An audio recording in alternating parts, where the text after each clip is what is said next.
안녕하세요. 오라 반갑습니다. 반갑습니다. 잘 들리시죠? 자, 반갑습니다.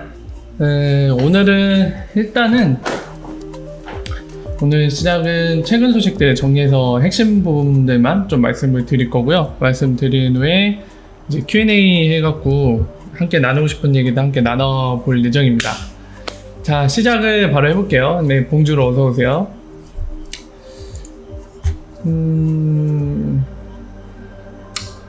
지금 보시는 거는 원래 엑센추어, 바로 리플사의 초기 투자한 회사이자 이런 뭐라 해야 될까요, 핀테크 쪽 관련해 갖고 열심히 컨설팅도 하는 업체거든요. 엑센추어가 이제 리플사 초기 투자를 한 회사기도 합니다.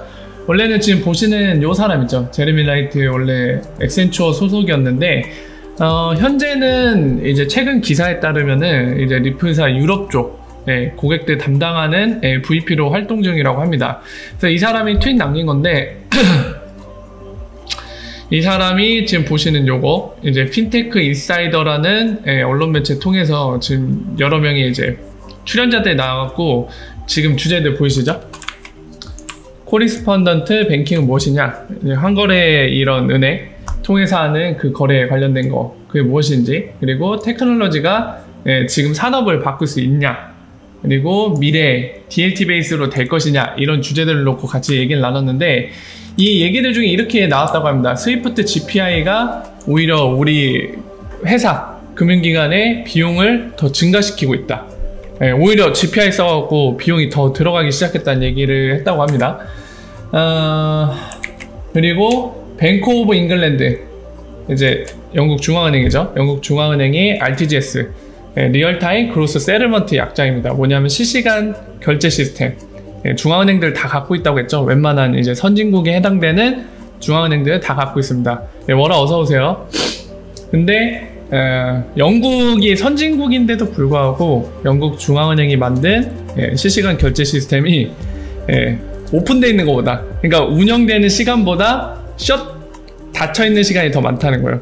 그러니까 뭐 그게 장애든 아니면은 뭐가 문제가 있던 그 원인이 무엇이든 간에 쓸 수 있는 시간보다, 서비스 타임보다 닫혀있는, 서비스가 안 되는 시간이 더 많다라는 얘기를 합니다. 저도 몰랐어요. 되게 그럴 줄 몰랐는데 어쨌든 그렇습니다. 영국조차도 그렇다는 거고, 그리고 페이먼트가 지금 이 넷플릭스, 그러니까 사용자가 어디든지 원하면은 그 서비스 비디오 온디맨드 형태로, 넷플릭스의 중요한 특징 중에 하나가 온디맨드거든요. 자기가 원하는 그런 드라마라던가 또는 영화, 무비 또는 다른 컨텐츠에 대해서 온디맨드 형태로 쓸 수 있는 건데 지금 거기에 대한 얘기를 하고 있는 거예요. 그리고 그렇게 돼야 된다는 얘기죠. 그리고 스위프트 네트워크는 너무 불확실성이 많다라는 얘기까지도 하고 있네요, 이 출연자들이. 스위프트 같은 경우는 전에 어떤 분도 이제 저한테 질문을 주셨고, 저 역시도 이제 여러분 기억하실지 모르겠는데 그 스탠다드 차리르 은행에 작년에 아세안뱅크 관련된 컨퍼런스에서 발표했던 자료 PDF 갖고 제가 비교 설명을 드린 적이 있죠, 여러 번. 스위프트 GPI가 가능한 것들이 있고 이거 못하는 리플사 솔루션, 엑스커런트만이 할 수 있는 거, 리플레터클만이 할 수 있는 거를 이제 비교해서 그 자료 안에 비교가 되어 있는데 그 중에 하나가 이제 이런 것들이죠. 이거는 DLT이기 때문에 가능한 겁니다. 왜냐면 장부가 동시에 업데이트 되기 때문에. 그러니까 미리 프리밸리데이션이 된다는 거죠.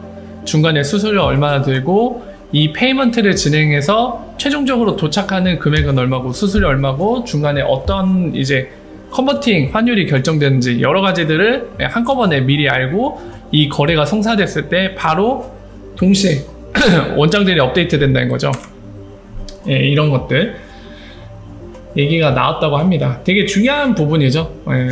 중요한 부분들입니다. 꼭 알고 있어야 되는 내용들이에요. 왜냐하면 리플사가 우리가 뭘 하려는지 알기 위해서는 리플사가 하려는 것들을 통해서 어떤 것들이 장점으로 오고 어떠한 시장 트렌드 변화를 리플사는 예상을 하고 지금 그것들을 어떻게 풀어내려는지, 이 사람들의 접근 방법이 이 철학에 다 담긴 거거든요. 그래서 이런 내용들을 반드시 알고 계셔야 되는 내용입니다.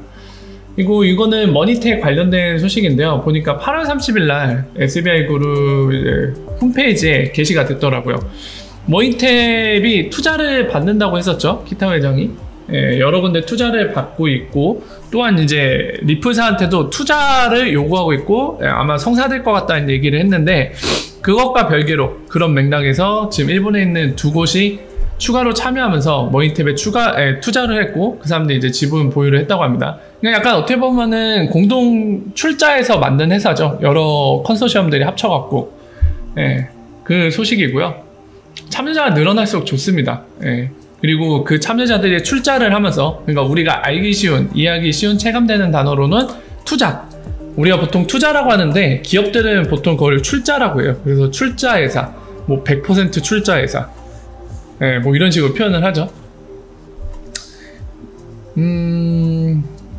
자, 이어서 계속 말씀드리면 9월 10일, 예, 앞으로 한 10일 정도 남았네요. 우리 명절인 추석 때쯤인데, 이때 OECD에서 또 파리에서 열리고요. 그리고 블록체인 폴리시 포럼, 그러니까 블록체인 정책 포럼이 열립니다. OECD에서 열어줘요. 여러분들도 아시는 곳이죠. OECD.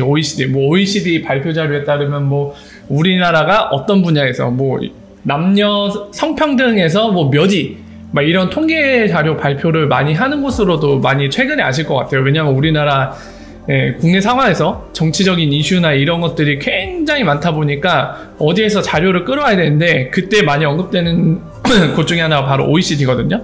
네, 그래서 OECD 기준으로 뭐 GDP가 우리나라 몇 등, 뭐 이런 것들, 바로 거기에서 주관하는 포럼에서 보시는 것처럼 딜라틴, 그 아줌마 있죠? 그 아줌마가 또 사진 바꿨네. 이 아주머니 발표를 한다고 합니다. 이 아주머니 참고로 여러분들 기억하실지 모르겠는데 스위프트 GPI를 담당했던 사람입니다. 스위프트에서. 현재는 리플사 소속이고 글로벌 뱅킹 담당 수석급이에요. 자, 발표를 한다고 하고요. 어떤 내용들 얘기할지 궁금하네요.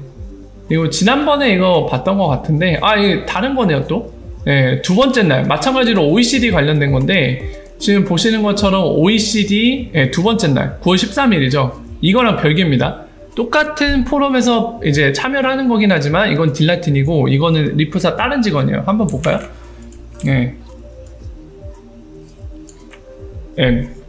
메디건? 자, 글로벌 기관 마켓, 기관 시장 담당입니다. 리플에서. 헤드급이면 이제 본부장급이죠. 딜라틴이랑 마찬가지네요. 동급이네요. 자, 이 사람이 참석하는 세션이 있는데 파이낸스 세션 8이라고 되어 있네요. 제목은 디지털 파이낸셜 마켓플레이스. 이제 디지털 금융시장 관련된 거네요. 레귤러터리도 보이죠. 그러다 보니까 지금 SEC에서도 참여를 하네요. 여기 써있죠. Security and Exchange Commission, SEC 직원도 오고요. 시니어 어드바이저면 꽤나 높은 급입니다. 뭐 우리나라로 굳이 따지자면 한 부장 또는 그 이상? 뭐 그렇다고 막 이사급은 아닌 것 같고요. 아니다, 어드바이저면 이사급으로 봐야 되나? 이게 직급 체계가 우리나라랑 너무 달라요, 해외는. 그래서 우리나라에서는 보통 매니저 하면은 우리나라 과장을 영문 표기로 매니저라고 하는데, 약간 외국은 그 회사 직급 체계 자체가 다릅니다, 개념이. 매니저라고 하면은 우리나라 과장을 떠올리기보다는 사실 외국 기업에서는 진짜 말 그대로 매니저예요. 그러니까 자기 밑에 이제 팀원들이 존재하고 그 많은 팀원들을 컨트롤하는 위치거든요. 그러니까 뭐 우리나라 회사 조직 구조에 따르면은 어떻게 보면 약간 부장이 될 수도 있고, 심지어는 이제 별도의 TF성 하면은 우리나라도 이제 고위 직급이 직접 약간 팀장 역할을 담당하기도 하잖아요. 그러니까 그런 측면에서 가리지 않는 직급인 거예요, 매니저가 사실. 약간 그런 게 있습니다. 꼭 매니저 있고 과장 이렇게 볼 게 아니죠. 약간 다른 이런 체계이기 때문에 약간 느낌이 달라요, 그 직급 체계가. 그래서 이것도 시니어 어드바이저라고 했는데, SEC에서 어떤 식으로 이제 직급 체계를 편성했냐에 따라서 이거 우리나라 조직상의 직급 체계로 분류가 가능할 것 같은데, 뭐 그냥 우리나라 이제 정서상 느낌상으로 비교할 때는 부장급 이상으로 보면 될 것 같아요. 꽤나 약간 고위급에 속한다고 보시면 될 것 같습니다. 부장 이상일 것 같아요, 왠지. 한번 볼까요? 어느 정도 위치에 속하나? SEC. 아까 뭐였죠? 시니어 어드바이저였나요? 그쵸? 시니어 어드바이저.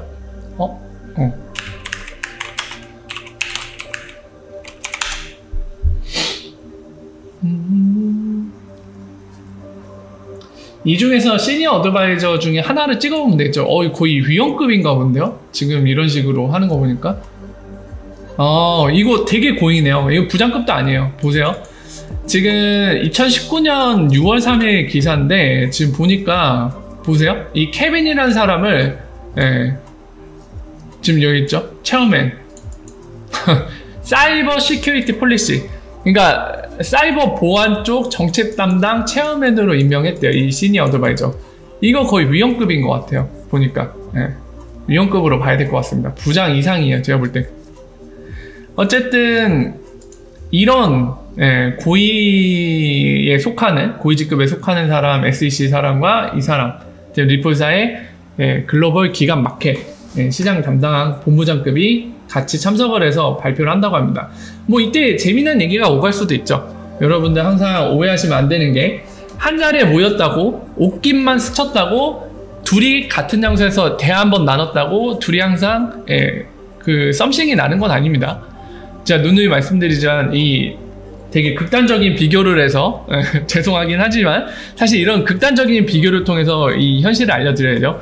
가령 예를 들면은 제가 지금 오늘은 8시 방송을 시작했는데, 뭐 이 시간에 뭐 예를 들어서 연예인 김사랑 씨가 뭐 이거 방송은 안 하지만 만약 8시부터 갑작스럽게 방송했다.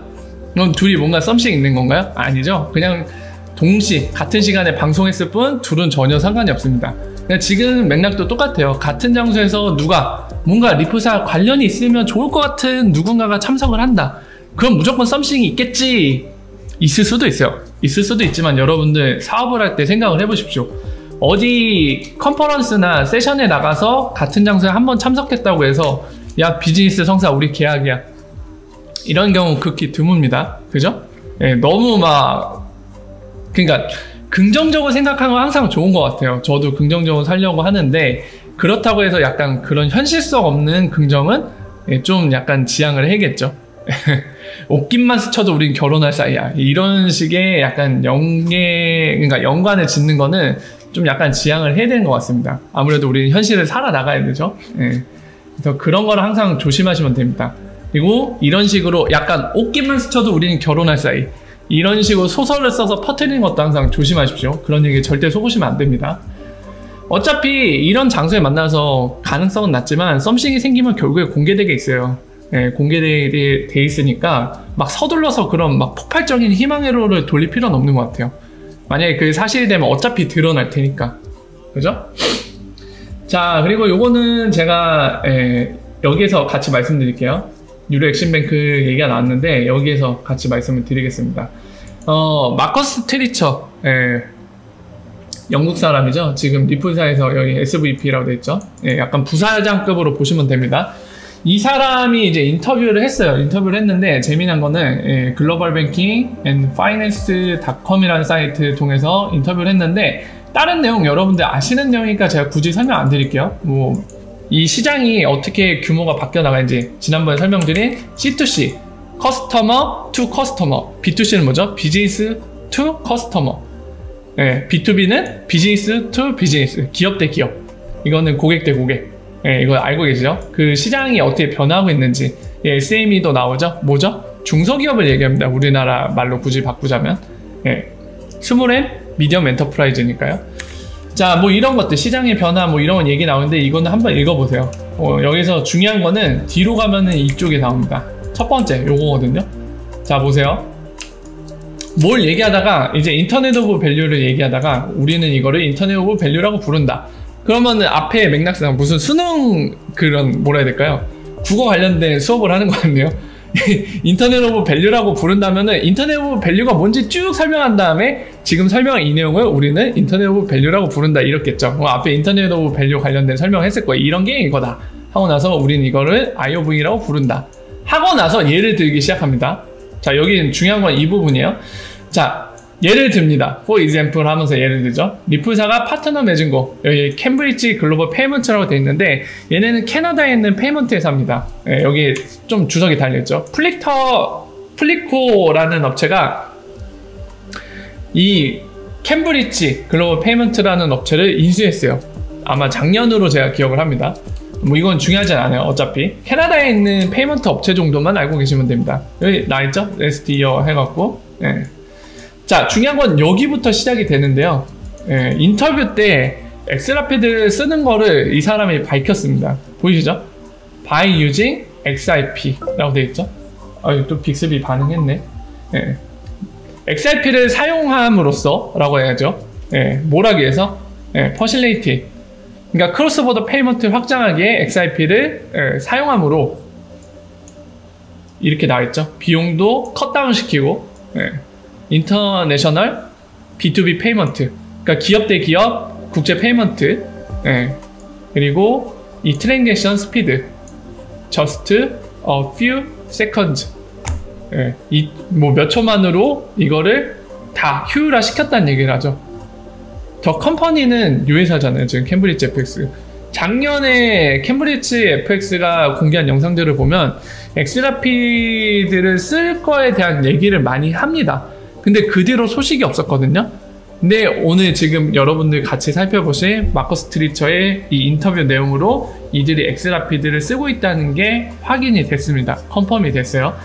그러니까 리프사가 가장 최근에 엑스라피드에 대해 공식적으로 얘기한 것 중에 하나가 이미 20개 이상의 고객이 엑스라피드 쓰고 있다고 했는데, 사실 이들이 직접 그 고객들 이름을 하나하나 언급하면서 공개한 건 이 20개가 넘지 않거든요.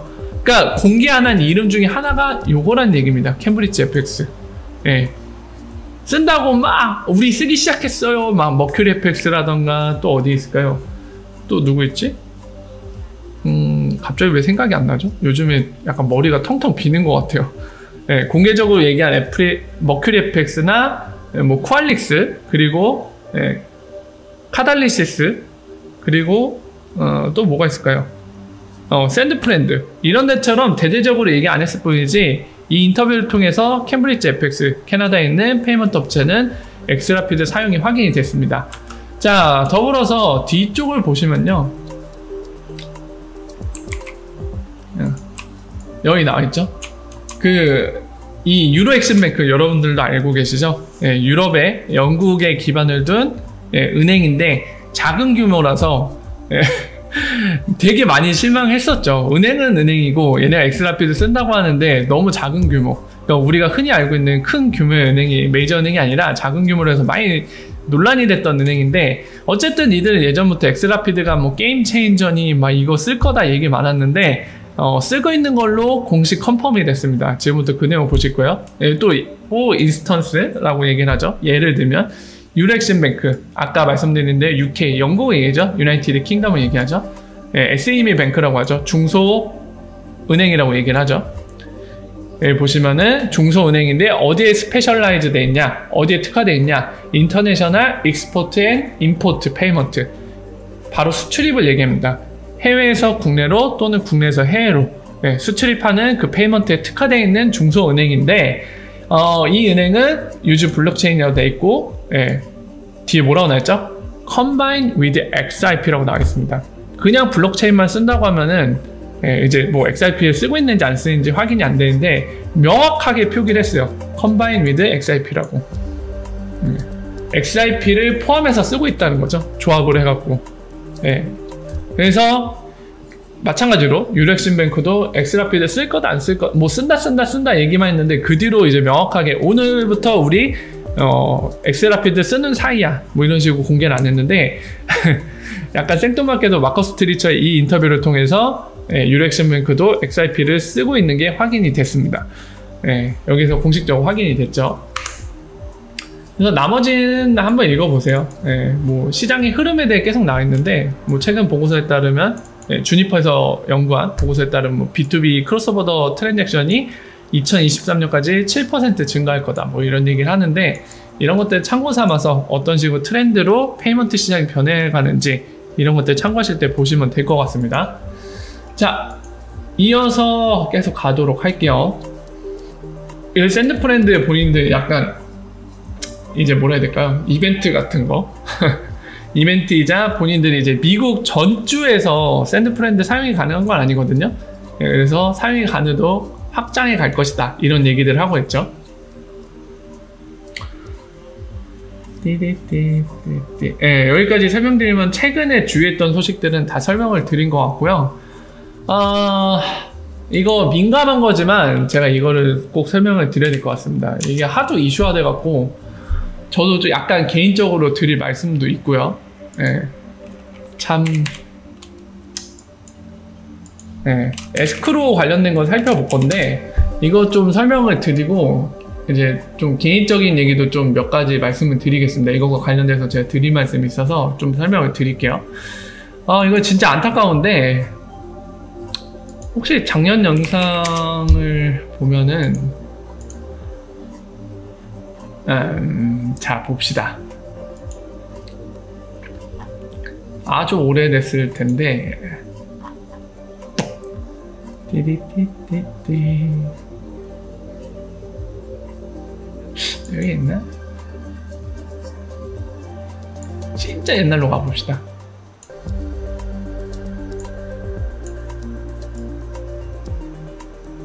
제목을 안 달았네요. 옛날에는 아마 작년에 했을 텐데요. 계속 에스크로 얘기를 작년부터 했을 텐데 지금 찾기에는 좀 시간이 걸릴 수도 있어서 안 해야겠네요.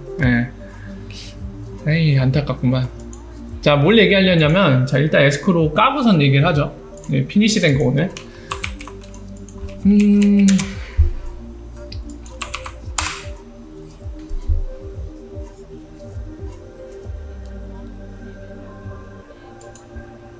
자, 요거죠. 오늘 에스크로가, 오늘 아니죠. 어제 에스크로가 풀렸습니다. 자, 이 에스크로 보시면은 여러분들이 이미 잘 알고 계신 것처럼 항상 다시 설명할게요. 모르시는 분들에서 항상 다시 설명하도록 하겠습니다. 핵심은 다시 말씀드릴게요. 자, 에스크로는 매달 1일에 10억 개씩 풀리게끔 돼 있습니다. 풀리게끔 돼 있는데 이 에스크로는 나중에 페이먼트 채널 그리고 또는 이제 스마트 컨트랙트의 에스크로 방식으로 쓰이기 위해서 만든 기능이고, 그리고 그것을 위해서 작동 로직상 에스크로를 컨디션, 타임 컨디션, 그러니까 어떤 특정 시간이 되면은 내가 에스크로에 보관해 놓은 그 물량을 내가 지정한 상대한테 넘기도록, 아니면 크립토 컨디션, 특정한 시간 조건 말고 다른 조건을 걸어서 그 두 개의 조건이 동시에 만족이 되든지, 아니면 둘 중에 하나, 시간적인 조건이나 크립토 조건이나 이런 것들이 만족됐을 때 내가 실행해 놓은 걸 안전한 곳에 보관했다가 내가 지정한 계정으로 넘겨주는 역할을 할 수 있도록 그렇게 설계되어 있습니다. 근데 디테일한 거를 한 번 더 말씀드리면, 이 에스크로를 만들어 놓으면 이 조건이 달성됐을 때 자동으로 가는 건 아닙니다. 자동으로 실행이 되는 건 아니에요. 누군가가 실행을 해줘야 됩니다. 근데 재미난 건 그 누군가가 상식적으로 봤을 때는 당연히 에스크로를 만든 사람만, 정확히는 계정이라고 표현하겠죠. 왜냐면 블록체인 세계에서니까 계정만 실행할 수 있는 게 아니라 그 에스크로를 실행하는 거는 다른 계정도 가능해요. 약간 이 부분에서 의외일 겁니다. 이 부분이 왜 그런지는 디테일하게 설명드리면 약간 끝도 없이 길게 갈 수밖에 없기 때문에 이 부분은 나중에 자세히 설명드릴게요. 이게 중요한 건 아니기 때문에. 근데 어쨌든 여러분들한테 중요한 포인트는 되게 재밌는 거, 에스크로 만든 사람뿐만이 아니라, 만든 계정뿐만 아니라 그 누가 됐던 간에 그 에스크로 지정되어 있잖아요. 어차피 누구한테 갈지 지정이 됐죠. 얼마만큼. 그렇기 때문에 누가 실행해도 상관없죠. 애초에 만든 사람이 그 조건만 달성되면은 이 지정자한테, 목적지 계정한테 줘도 되니까 그걸 만들었을 테니까요. 그죠? 그 자신이 될 수도 있고, 에스크로를 만든 자신이 될 수도 있고, 아니면 제3의 계정이 될 수도 있습니다. 이렇기 때문에 조건만 달성되면 어떤 계정이든지 에스크로를 실행시킬 수 있어요. 근데 재밌는 거는 작년에 막 그 에스크로 익스큐션이 될 때 이 무슨 중동 애들이 달러를 막 뿌리는 이런, 뭐라 해야 될까요? 그림 파일 같은 거, 또는 약간 뭔가 그런 베어러블 가이 같은 리들, 수수께끼 이런 것들이 탑재돼서 작년에 우리들을 굉장히 혼란시켰습니다. 혼란시켰는데 그걸 보면서 제가 안타까웠던 게, 저도 처음엔 몰랐어요. 에스크로를 그냥 만든 사람만 풀 수 있다고 생각을 했는데 알고 보니까 아니더라고요. 그런 방금 설명드린 것들, 막 중동 애들이 달러 뿌리는 그림 파일을 첨부한다던가, 또는 아니면은 막 수수께끼가 들어가길래 처음에는 야 이거 이 10억 개를 보유한 리프사가 뭔가를 우리한테 암시 주려는 건가? 저도 그렇게 생각했어요. 근데 저는 여러분들 아시다시피 진실을 파헤치는 걸 좋아합니다. 진실을 원하는 거예요. 끝도 없이 진실을 갈구하는 쪽의 성향이 강하기 때문에 너무 궁금해서 파헤쳤어요. 근데 알고 보니까 아니더라고요. 자료를 찾아보니까 리프사가 공개해 놓은 게 있습니다. 그래서 그걸 보여드릴게요. 이제 많이들 오해하시는 게 리프사가 언제 에스크로를 아무나 풀 수 있다 이거를 얘기했느냐 이런 거에 대해서도 약간 오해하시는 분이 계셔갖고 그 부분도 말씀을 드리겠습니다. 누구든지 풀 수 있다는 건 리프사가 항상 공개를 하고 있어요. 그걸 보여드릴게요. 그러니까 2017년 말에 솔직히 2017년 상반기에요. 이게 2017년 3월쯤에 기능이 추가됐거든요. 그때부터 이미 공개하고 있던 내용입니다. 없던 내용이 아니에요. 옛날부터 공개되어 있던 내용이에요. 자, 보시면은 이 에스크로에 대한 설명이 그림과 함께 나와 있죠. 에스크로라고 명확히 적혀 있고, 지금 보시는 건 리프사의 개발 사이트입니다. XRP 레저라고 개발 사이트인데 여기 에스크로 설명이 다양하게 나와 있고, 제가 방금 설명드린 대로 누구든지 풀 수 있다는 얘기가 예전부터 2017년 상반기 때부터 공개가 되고 있거든요. 자, 그래서 그 부분에 대해 말씀을 드릴게요. 보시면 그림과 설명이 나와 있는데 영어에서 현기증이 나시죠? 그래서 제가 핵심 부분만 찍겠습니다. 혹시나 나중에 자세한 내용을 보고 싶으면은 여기 가셔서 보시면 돼요. 여기 가셔서 보시면 되고요. 핵심만 찝을게요. 자, 여기 보시면 그림 1, 2, 3으로 표기를 해놨죠? 첫 번째 이렇게 하고 이렇게 한다. 그러니까 이거 크리에이션하고 익스큐션하고 피니시 되는 것까지 그림을 설명했는데, 여기 보시면은 여기 3번 피니시 되는 과정을 보시면 돼요. 보시면 되는데 어디 있냐? 2번에 나와 있나요? 여기 적혀있죠? 역시나 피니시 되는 뭐라고 돼 있어요? 수치자 레시피언트 나와 있고, 그리고 뭐라고 했죠? or 또는 any other XRP. any other XRP는 뭐죠? XRP 레저 어드레스 여기까지 얘기했네요. 어떤 주소든 상관없다는 거잖아요. 여기 나와있죠? Send on escrow finish transaction to deliver the XRP. 에스크로 관련된 XRP를 딜리버, 배달하기 위해 에스크로 피니시 트랜잭션을 보낼 수 있다. 여기에 이미 적혀 있잖아요. 누구든지 할 수 있다고. 제가 그렇게 주구장창 설명한 거 예전부터 나와 있었습니다. 2017년 3월 때부터. 자, 그래서 아까 말씀드린 대로 저도 처음에 뭔지 몰라서 약간 어리둥절하고 있었는데, 이 내용을 이제 공개 사이트에 공식적으로 계속 얘기하고 있는 거잖아요. 그래서 이걸 발견하고 나서 작년 하반기 때부터 제가 알고 나서 여러분들께 계속 설명을 드렸습니다. 작년부터 저랑 함께 하신 분 알고 계실 거예요. 그래서 설명드렸고, 올해 들어와서 여전히 그 진실이 그냥 바닥에 생매장되고, 여전히 에스크로 메모 갖다가 뭔가 사람들을 속이죠. 특히나 이제 선동하는 사람들 중에 약간 이런 거 돈벌이로 생각하는 사람들이 특히 그 짓을 많이 하는데, 그런 사람들, 자극적인 소식을 통해서 내 영상을 하나라도 더 봐라, 또는 내 글을 하나라도 더 봐라, 또는 나는 뭐 유료방을 운영한다, 뭐 리딩방을 운영한다, 이런 애들이 이거를 소재로 삼아서 막 수수께끼 부듯이 야 이번에 무슨 뜻이 있어 막 이러면서 에스크로 갖다가 장난질을 하도 많이 쳐갖고, 제가 올해부터 3월쯤인가요? 그때부터 풀면서 여러분들한테 계속 얘기를 했죠. 에스크로 메모는 누구나 남길 수 있어서 의미가 없습니다. 그거 갖다가 뭔가 이딴 식으로 얘기하는 건 다 사기입니다. 여러분 속지 마세요라고 계속 얘기를 했고, 이번 달은 제가 솔직히 몰랐는데, 주말이었죠. 주말이라 가족들과 보낸 시간이 몰랐는데, 아침에 일어나서 텔레그램 딱 보니까 이제 뭐 호야님이나 몇몇 분들이 얘기를 하더라고요. 오늘 에스크로 있는 날입니다. 그래서 그러네? 9월 1일이네? 몰랐는데? 생각도 못하고 있었어요. 그래서 이번 달에 누가 이미 풀었겠지 해서 딱 봤는데 안 푼 거예요. 그래서 그러면 우리끼리 기념하자는 의미로 내가 풀까 해서 풀면서 거기다 월화라고 박았습니다. 월화. 자, 월화라고 박아서 이렇게 딱 월화라고 이렇게 딱 적었어요. 한글이 안 돼갖고. 우리나라 사람이면 알 수 있죠. 월화라고 적었네.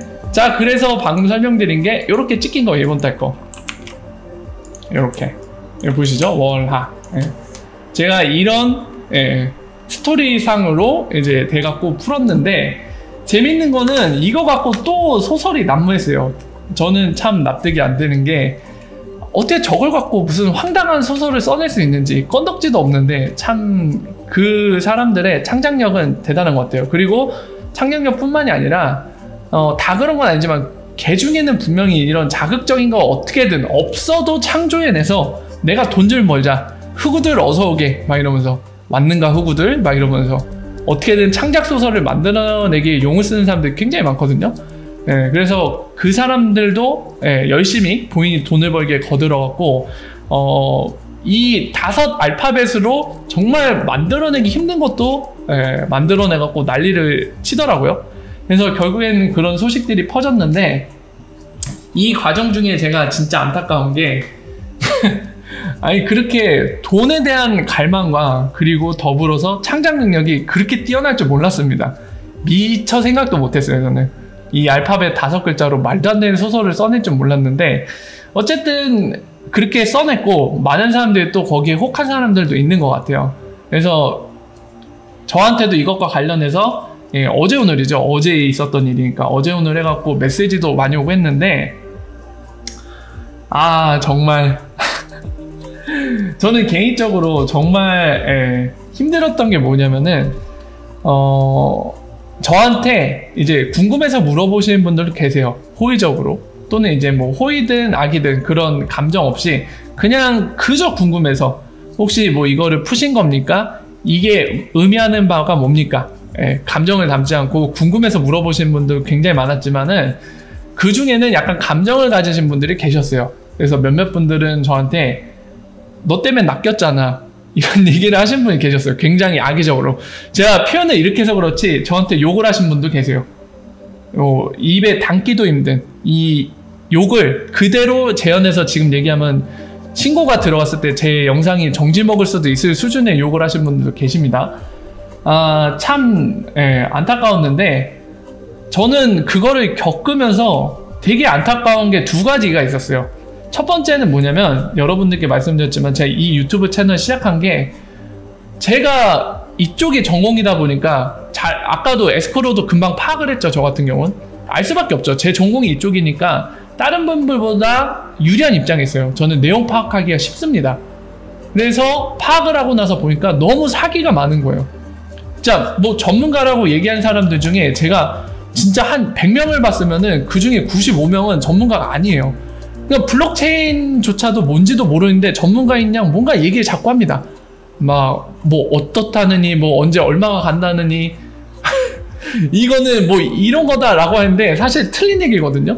그래서 저는 되게 충격을 많이 받았어요. 많이 받았고, 그나마 제가 잘 아는 거, 제 전공이 이쪽이다 보니까 잘 아는 거를 바탕으로 적어도 진실의 정보를 원하는 사람들한테 알려주자 하는 의미에서 글을 쓰기 시작했고, 글을 쓰다가 제가 아무래도 진실만을 쓰는 경향이 강하다 보니까 이제 행복 캐롤을 원하시는 분들, 그냥 진실 싫다, 진실 싫고 그냥 무조건 좋은 얘기 써달라 하는 분들과 충돌을 했다고 제가 설명드린 적 있었죠. 커뮤니티에서, 특정 커뮤니티에서 충돌을 했고, 그런 일을 겪고 나서 이제 아무래도 이런 영상으로 설명드리는 게, 라이브로 이렇게 얘기를 하는 게 좀 더 같은 시간 내에 더 많은 거를 자세히 설명드릴 수 있는 점도 있고, 그리고 커뮤니티 활동은 아무래도 아까 그런 걸 원하시는 분들과 충돌할 수밖에 없기 때문에 나만의 공간을 만들어서 이런 것들을 전파해야겠다 해서 유튜브를 시작했다고 설명을 드렸죠.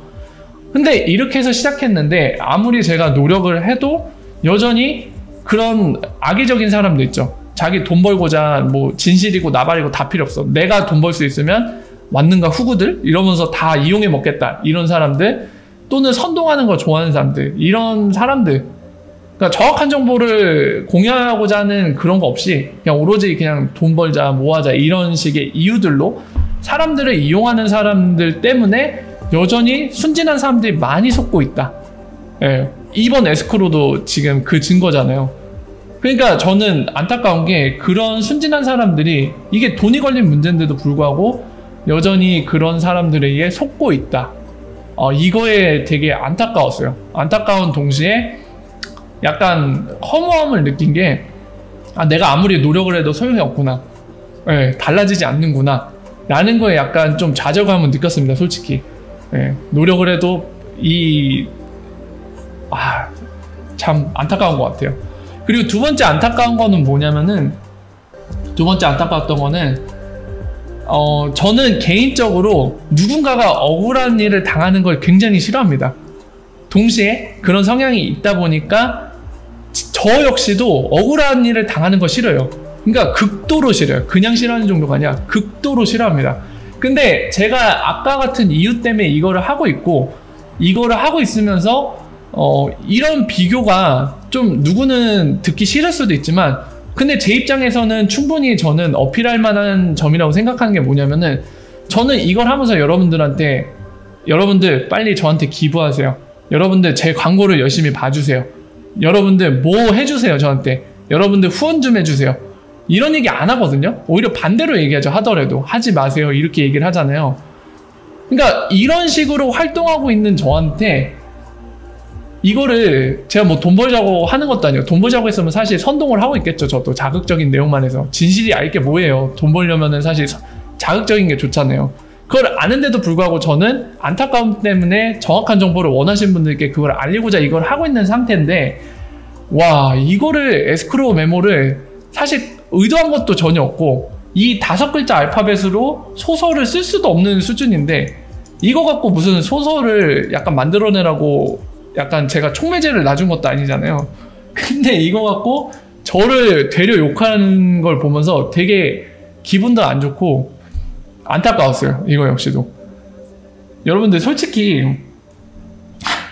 제 채널에서 가격 얘기한 거는 2번밖에 없습니다.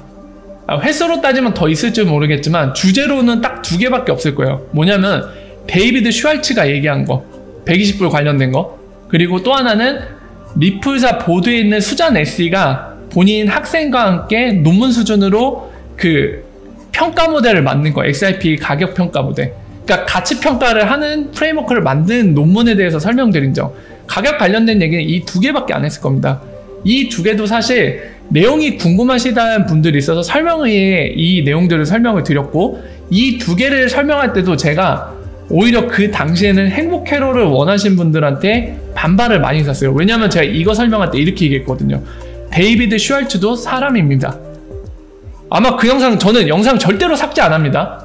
영상 제가 얘기한 거는 그대로 다 놔둬있으니까 확인이 가능해요. 그 예전 영상 직접 보셔도 확인되시겠지만, 그거 설명할 때 제가 분명히 그렇게 얘기했어요. 데이비드 슈왈츠도 사람이다. 그 사람이 120불 얘기했다고 120불 되는 거 아니다.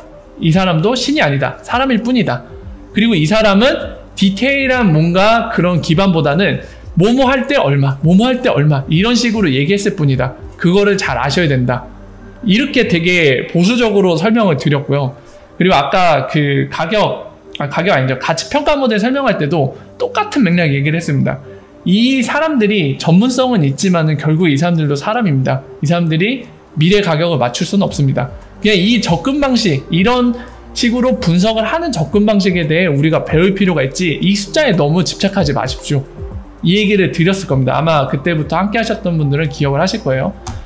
자, 지금 말씀드린 것처럼 다른 쪽과 다르게 저는 가격 얘기는 이거 말고는 뭐 여러분들이 특별히 질문을 드리지 않는 이상은 언급 안 하거든요.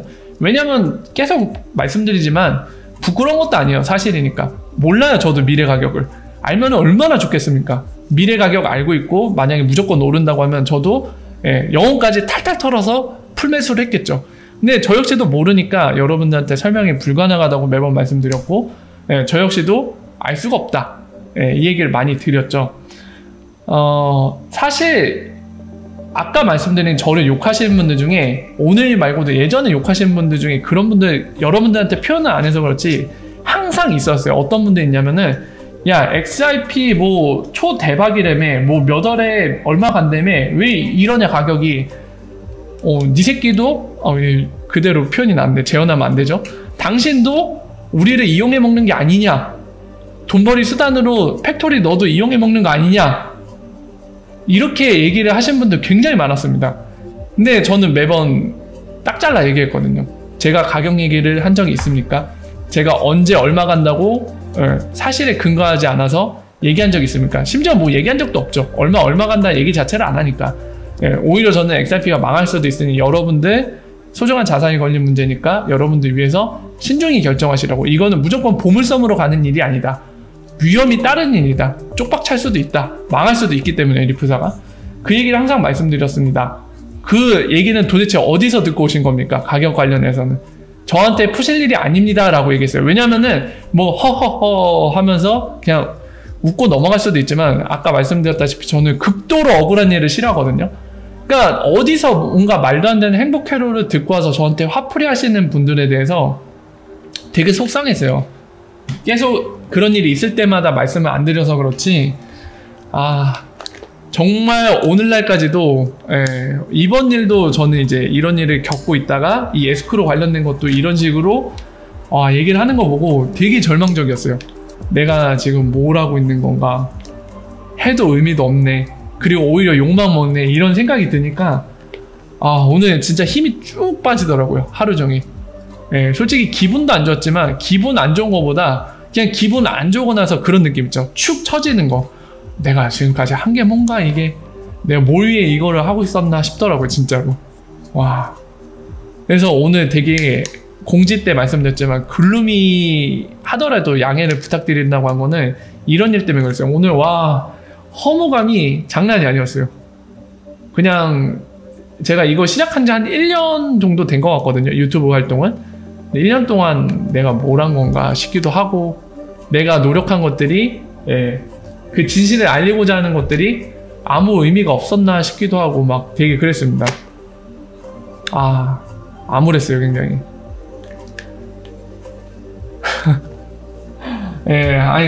근데 저는 여러분들 너무 앞서서 걱정하지 마실 거는, 제가 방송 때도 계속 말씀드렸지만은 적어도 진실을 원하시는 분들이 조금이라도 있다고 하면은 저는 설명을 드릴 거예요. 그러니까 뭐 방송 접는 거냐 뭐 이런 식으로 걱정하실 필요는 없는 것 같아요. 그러니까 소설에도 진실을 원하는 분들에서는 설명을 드릴 겁니다, 저는.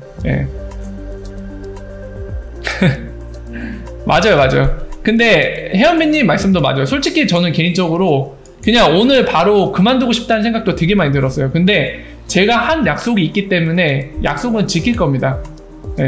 그냥 제 개인적인 생각만 하면 오늘 바로 그냥 그만두면 되고, 솔직히 지극히 제 개인적인 생각만 하면 그냥 뭐 이거 어찌됐든 뭐 돈 되는 것도 아니니까 이거 그냥 그만두고 그냥 그 시간에 내 생활을 해야지 하고 그냥 가면 되는데, 제가 약속한 것들이 있기 때문에 그거는 반드시 지키고 갈 겁니다. 아까 말씀드린 것처럼 제가 중간중간에 소수라도 진실, 정확한 정보를 원하시는 분들 있으면, XRP와 리플에 대해 정확히 알고 싶은 분들이 계시면은 그분들 위해서 설명은 드리겠다고 말씀드렸잖아요.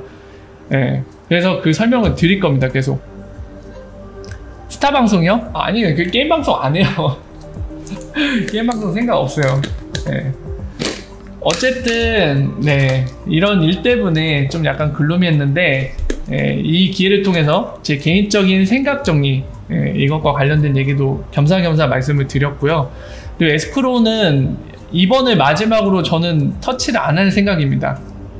노터치를 할 거고, 제가 한 가지 고민되는 거는 이 에스크로 푸는 법을 아예 공개적으로 공개를 할까에 대해 약간 고민하고 있거든요. 저는 이제 손을 안 댈 거예요.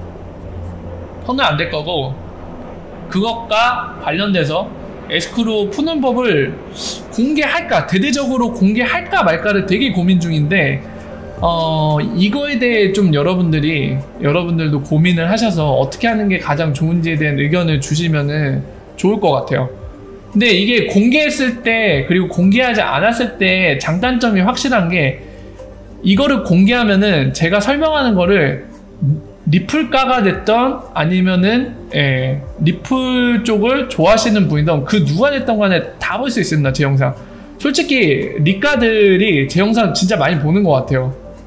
많이 본다는 걸 느낍니다. 왜냐면 보고 나서 댓글도 열심히 달고 저한테 메시지도 보내거든요, 이 친구들이.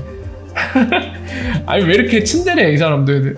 XRP라 리플 까면서 그것도 제 방송을 봐요. 또 재밌는 거는 어쨌든 그 사람들도 보고 그거를 나쁘게 쓸 수도 있거든요.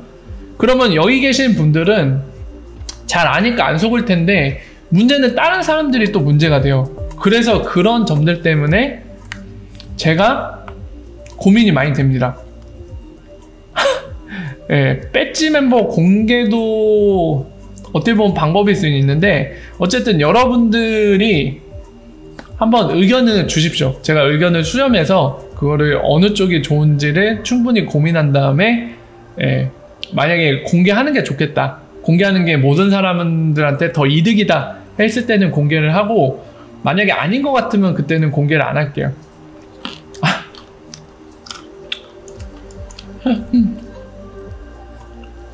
호야님에게만 공개하라고요? 배지 멤버에 안티가 있을지 없을지 어떻게 알아요?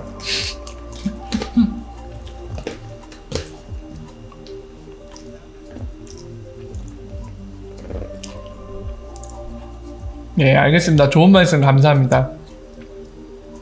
하드포크요?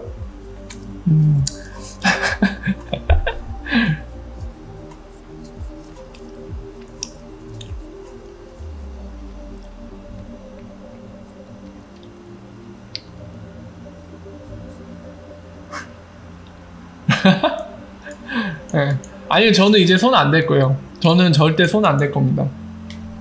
저도 뭔가 진짜 나쁜 짓 하는 것도 아닌데 욕먹고 싶지 않아요. 그 하드포크 관련된 거는 제가 이제 Q&A 때 설명을 드릴게요. 어쨌든 에스크로 여기까지 설명 드렸고 관련돼서 에스크로 얘기는 이제 저한테 특별히 없을 겁니다. 제가 풀질 않을 거기 때문에 설명을 드렸고요. 잠깐 쉬었다가 이어서 Q&A 시간 때 여러분들이 함께 얘기를 나눠보죠. 나눠보도록 하죠. 잠깐만 쉬었다 갈게요, 여러분들. 얼마나 됐죠?